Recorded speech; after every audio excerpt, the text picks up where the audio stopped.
Thank you, and thank you both, not just for your service, but for being here with us today. It's good to see both of you again.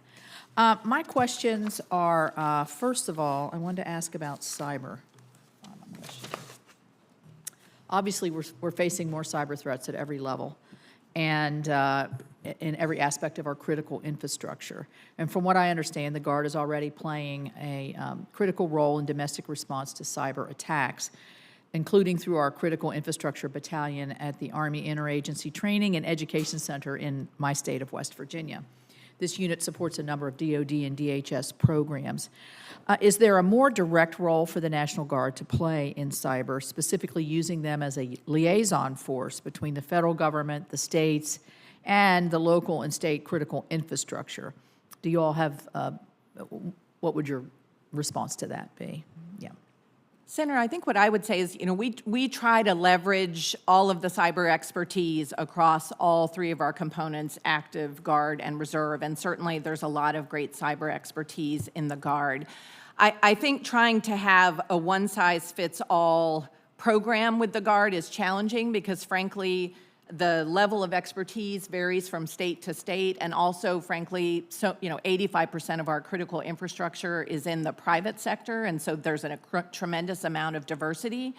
But I can tell you that I know General Barrett, who's the Army Cyber Commander, works very closely with the Guard to try to make sure that we're making the best use of them and that we're also retaining, frankly, that capability, which is very in demand right now. Yeah. General George, do you have a response? Yeah, I just would, and having deployed with some of these experts in the Guard, I think what makes them very unique when they come into your formations is a lot of them work this in their daily jobs, right, and really keep up a skill level, which is really helpful for us. So we are constantly looking. We're in discussions right now with the Guard on what adjustments we need to make. I do think that that is part of our continuous transformation, looking at how we our cyber formations. Again, I think that's one of the things that's made the world much smaller with space and cyber. So we're constantly evaluating how we can get better in that space. Good, good. Well, on Friday, we had a great announcement in Huntington, West Virginia, at Marshall University in a Marshall University, West Virginia University collaboration. They're friends now, unless they're on the football field, is what the bottom line was there. But it was the DoD National Center for Excellence for Cybersecurity and Critical Infrastructure. They're trying to develop the workforce, but it's a really great collaborative effort between private sector, academia, the DoD, and the Guard and U.S. Cybercom. So I think we're moving in the great direction in West Virginia. Very excited about the potential for that project in our home state. My next question is on Army soldier-led innovation programs. Providing, obviously, weapons to Ukraine illuminated some of our shortfalls and some of where we're doing really well. And I've been a big supporter of soldier-led innovation through the Army DevCom's Pathfinder program and the Accelerating Force program.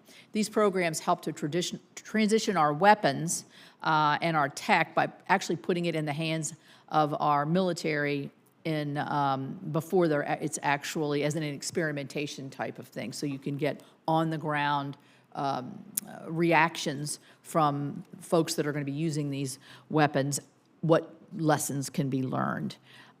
What is the Army's plan to increase funding for these types of soldier-driven innovation programs?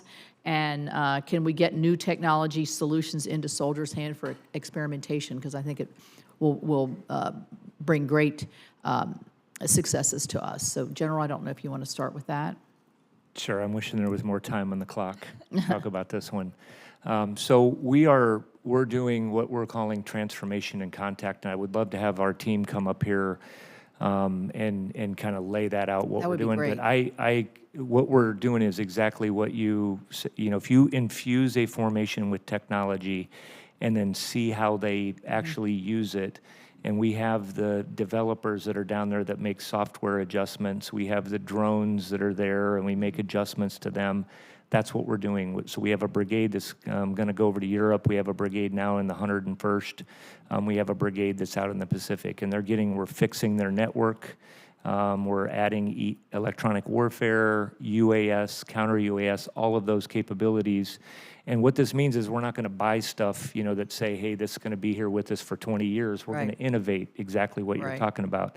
I just was down at Stewart, and I know we have partnerships with universities in West Virginia. Right, and And you have they are there's a facility out, innovating. Clay and they're- County. They're making their own, as an example, they turned what had been a vehicle that was, manned. They basically turned it into a breaching vehicle. It was completely automated. So, I mean, these are soldiers that are doing these things.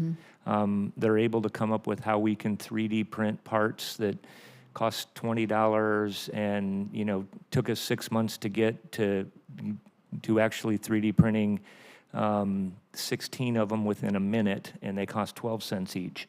So these are soldiers that are doing these things. I think that technology has changed that much. We're going to have to adjust with the times. Well, thank you. It also seems to me, and my time is up, but not only is it a cost saving on the production, but you're not wasting money on things that may not, in theater, actually perform exactly as intended or as thought could be. Thank you all both for being here. It's good to see you. Thank you.